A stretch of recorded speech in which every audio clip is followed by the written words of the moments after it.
Sobat Budaya, kali ini saya berada di ujung barat Jalan Bayangkara. Yang lalu kita sudah melihat dari Jalan Majapahit, kita berbelok ke arah timur memasuki Jalan Bayangkara. Nah, sekarang saya sudah berada di Jalan Bayangkara di bagian ujung sebelah barat. Pada jalan yang terbentang dari timur ke barat ini sepanjang 1 kilometer kira-kira terdapat begitu banyak instansi dan bangunan-bangunan lama yang membangkitkan kenang-kenangan kita akan indahnya Mojokerto di masa lampau. Pada bagian ujung ini tentu saja sudah kita melihat sekarang bahwa Jalan Bayangkara sudah berubah, sudah lebih lebar dan lebih ramai daripada dulu. Jalan ini sudah tidak menampakkan keasriannya seperti dulu lagi. Kita bisa melihat di jalan ini dulu terdapat begitu banyak pohon-pohon rindang yang sekarang sudah tidak ada lagi. Namun bangunan-bangunan lama, ciri-cirinya di masa lampau masih bisa kita lihat, masih bisa kita identifikasi hingga kini. Misalnya kita dapat melihat bahwa sebelah sana ada kantor polisi. Kantor polisi ini dibangun sekitar tahun 1946 dalam bentuk yang sangat sederhana.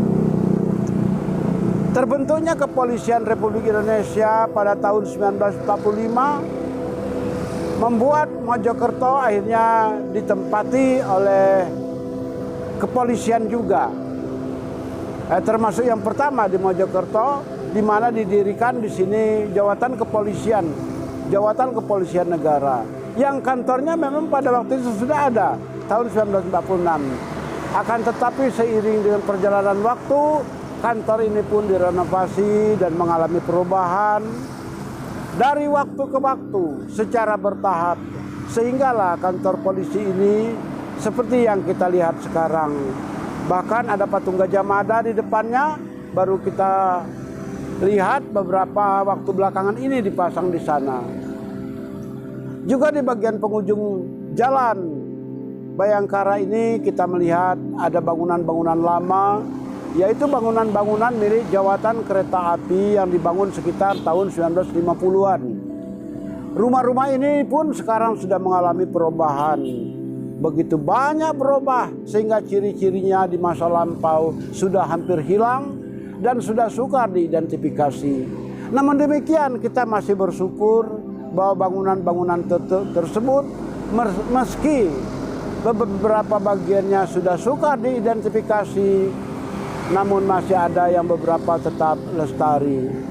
Beberapa yang tetap lestari inilah yang akan kita perlihatkan kepada Sobat Budaya yang kembali untuk yang tetap mengingat kejayaan dan keindahan kota Mojokerto di masa lampau sebagai kota yang disebut orang bumi Majapahit. Selain adanya kantor Jawatan Kepolisian pada tahun 45 yang sekarang namanya adalah Polresta Mojokerto, serta bangunan-bangunan lama milik Jawatan Kereta Api atau milik para pegawai PT KAI sekarang, di Jalan Bayangkara ini pun terdapat suatu gedung yang sangat-sangat penting keberadaannya, yaitu Stasiun Mojokerto.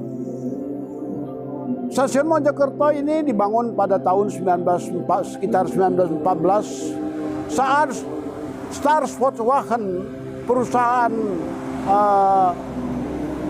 Belanda, perusahaan spor Belanda, Stadspoortwagen, perusahaan Belanda pada waktu itu membangun stasiun sekitar 1914-an selesainya. Bentuknya adalah berupa bangunan Belanda dengan segala atribut yang kebelanda-belandaan.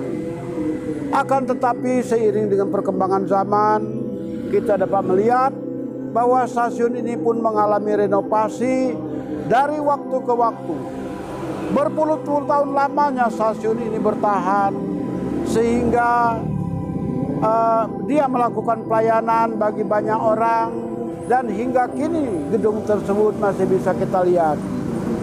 Bagian depan gedung ini masih tetap seperti dulu, ada tulisannya, akan tetapi pada bagian belakang sudah mengalami perubahan.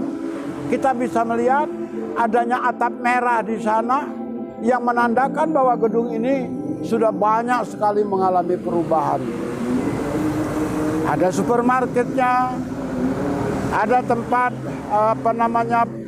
penumpangnya dan sebagainya. Perubahan yang dilakukan PT KAI memang luar biasa pada beberapa tahun belakangan ini. Stasiun ini sampai sekarang selalu ramai oleh para penumpang, baik yang mau berangkat meninggalkan kota Mojokerto ataupun tiba di kota Mojokerto. Selain di stasiun ini, kita juga masih melihat adanya sebuah depot legendaris, rumah makan legendaris, yaitu rumah makan Anda yang berada di sebelah sana. Rumah makan ini asal muasalnya adalah sebuah warung kecil di tahun 1950-an, pertengahan 1950-an, dan pada tahun 2021 berupa sebuah rumah makan yang terbilang sangat mewah kelas 1 di kota Mojokerto. Alhasil kita bisa melihat bahwa di Jalan Bayangkara yang lalu lintasnya cukup padat ini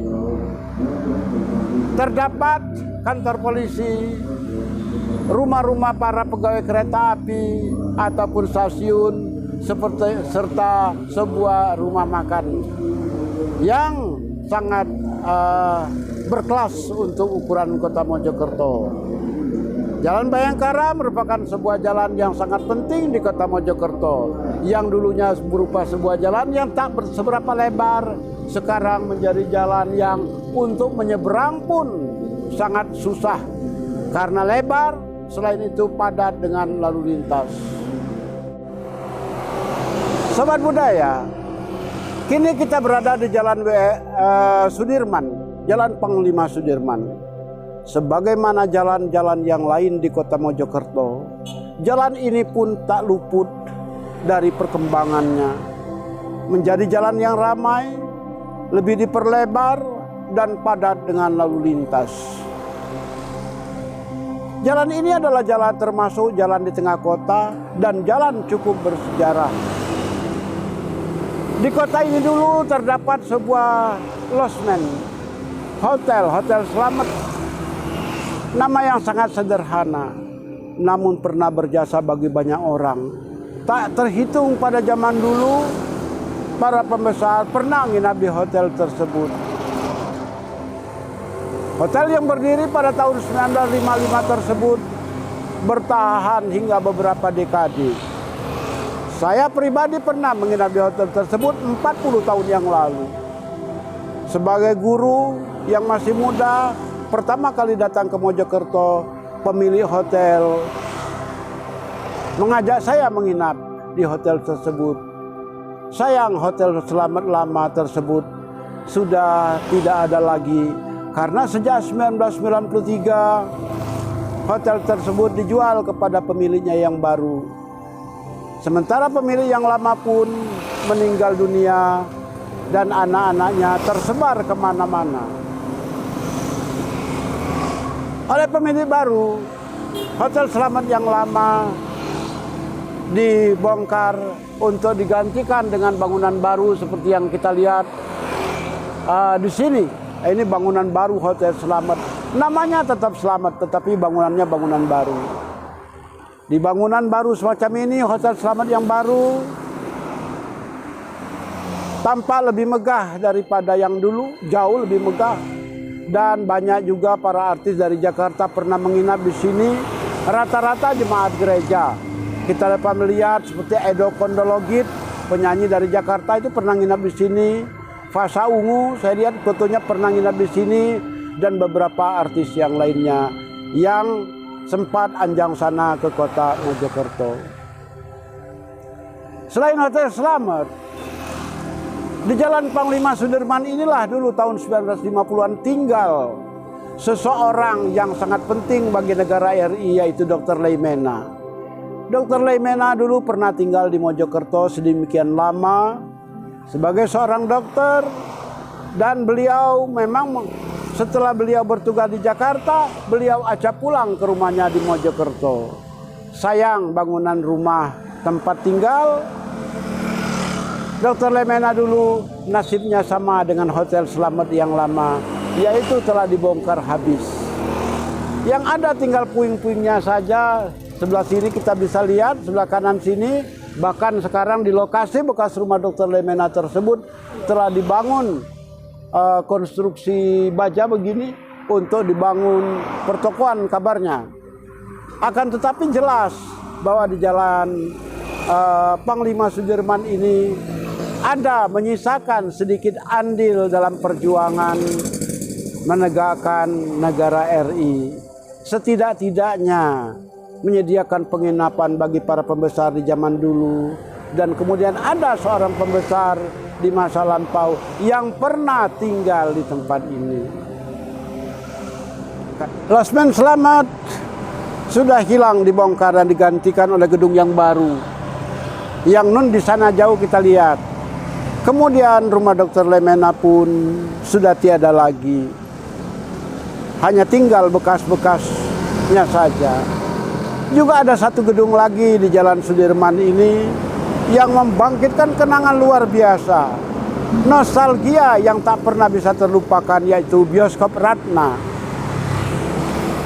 Sekarang Bioskop Ratna sudah tidak ada lagi, digantikan dengan gedung-gedung baru dan tanah yang kosong, halaman seperti itu. Dahulu kala 40 tahun yang lalu Bioskop Ratna selalu memutar film-film Dono, Kasino Indro, dan film-film barat, di antaranya film Indiana Jones, apa namanya itu, Lost Ark begitu. The Rider of the Lost Ark pernah diputar di sini. Bioskop Ratna adalah bioskop yang sangat banyak pengunjungnya ketika itu dan diminati oleh lapisan masyarakat kelas menengah ke bawah. Kamar mandinya terkenal pada waktu itu begitu banyak tikus dan membuat kita takut di sana. Akan tetapi lebih daripada itu, Bioskop Ratna memang merupakan tempat kita semua berkumpul, anak-anak muda berkumpul pada waktu itu untuk mendapatkan hiburan dari film-film yang diputarnya. Sekarang seperti tadi kita katakan, bioskop tersebut sudah tidak ada lagi. Yang ada hanyalah toko elektronik dengan toko-toko yang lainnya, seperti yang kita lihat di bagian belakang sana. Kini kita berada di satu komplek gedung yang namanya Polam atau Podalanggeng. Gedung ini pada 40 tahun yang lalu begitu banyak pengunjungnya. Gedung ini terdiri dari dua bagian. Bagian belakang adalah seperti yang kita lihat sekarang ini. Ini pada bagian belakang, yaitu tempat penyemayaman jenazah orang-orang yang telah meninggal. Mungkin di kota rumahnya begitu sempit, sehingga jenazah ditaruh di sini agar orang-orang gampang melayat dengan tempatnya yang luas dan orang-orang dapat dengan bebas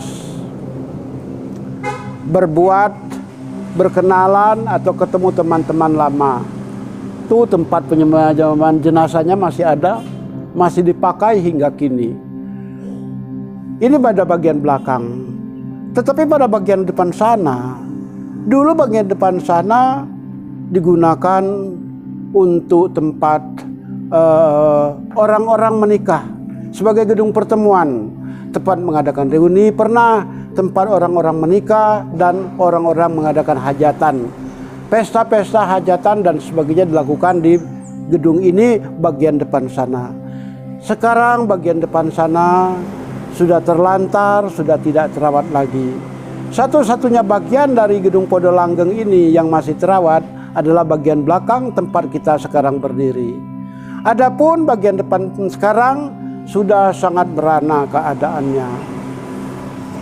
Bayangan tentang Podalanggeng, gedung Podalanggeng yang dulu meriah, lengkap dengan janur, lengkap dengan suara musik, sekarang sudah tidak ada lagi.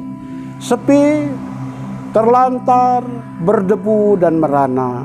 Itulah nasib Gedung Podo Langgeng sekarang, yang pemiliknya pun sekarang sudah mulai tua-tua, sepuh, bahkan ada di antaranya yang meninggal dunia. Di Jalan Sudirman sebagai jalan yang penting di Kota Mojokerto, gedung-gedung seperti inilah yang banyak memberikan manfaat bagi masyarakat di masa lampau. Sekarang gedung-gedung ini mulai terlupakan, dan seperti kita katakan di awal-awal tadi, banyak gedung-gedung di Panglima Sudirman ini sudah dibongkar untuk digantikan dengan gedung yang baru. Namun demikian, nostalgia tentang itu tetap hidup dalam dada masyarakat Mojokerto. Kita telah tiba di penghujung Jalan Panglima Sudirman, yaitu di bagian utara. Sedikit berbelok dari Panglima Sudirman bagian utara, kita memasuki atau menemui sebuah bangunan kuno yang didirikan pada tahun 1823, yaitu Kelenteng Ho Sian Kiong.